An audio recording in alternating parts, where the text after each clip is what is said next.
the flowers. Even now, Stevie swore her mother was giving the simple yet effective withering look. But Stevie had been adamant. Peggy had loved flowers, and so she was determined not to skimp. It was the only thing she could do for her aunt except for scattering her ashes. But she didn't want to think about that right now. "Here," her mother thrust a hanky into her hand. "Try to stop snivelling." Stevie took it with a scowl, and Karen slipped her arm around Stevie's shoulders as the service drew to a close, and the final hymn was sung. Lord, but Stevie was going to miss the curmudgeonly old lady dreadfully. What else was she going to do on a Saturday morning?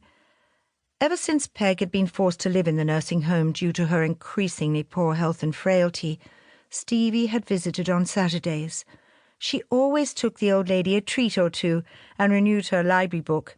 She only had one out at a time, because with her eyesight failing, Peg had been forced to rely on others to read to her. And Stevie had always given her a bunch of flowers.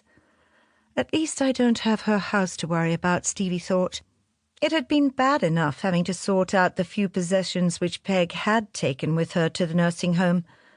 To be fair to the old woman, when Peg understood she could no longer care for herself, Stevie had offered to move in with her, but Peggy was adamant she didn't want Stevie nursing her.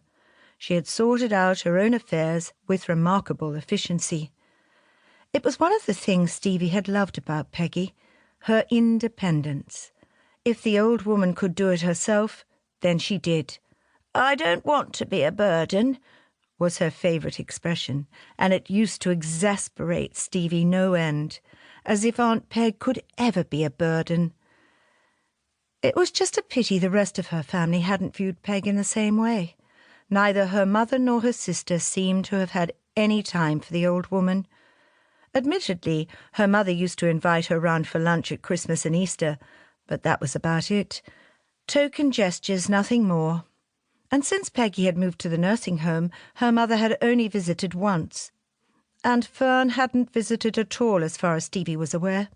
In fact, her sister seemed to have completely forgotten their great aunt existed. There, it was over. Stevie had been dreading this day ever since the nursing manager had called to say Aunt Peg was slipping away, and if she wanted to say goodbye, she needed to get there quickly. And Stevie had been glad to have been there at the end, holding her aunt's hand and telling her she loved her as the old woman took her last breath. The only regret she had was that she hadn't been able to do more. What with working the unreasonable hours chefs were expected to put in, and the restaurant being on the other side of London, it had been hard to get to see Peg more often than each Saturday. At least Peggy knew how much Stevie loved her, and she took comfort from that. Chapter 2. "How much?" It came out as a strangled yell as Stevie spluttered tea down her chin. She dropped the cup back into its saucer with a loud clatter. "You can't be serious!" Her eyes widened in shock. "Can you?" The rather elderly gentleman staring at her over his equally elderly desk nodded once, his eyes twinkling. Was it because he was having her on, or because he enjoyed imparting good news? She desperately hoped it was the latter. Please let it be true. "You're sure you've got the name right? Peggy Langtry?" Stevie asked. Another nod. "But she didn't have any money, only enough to bury her.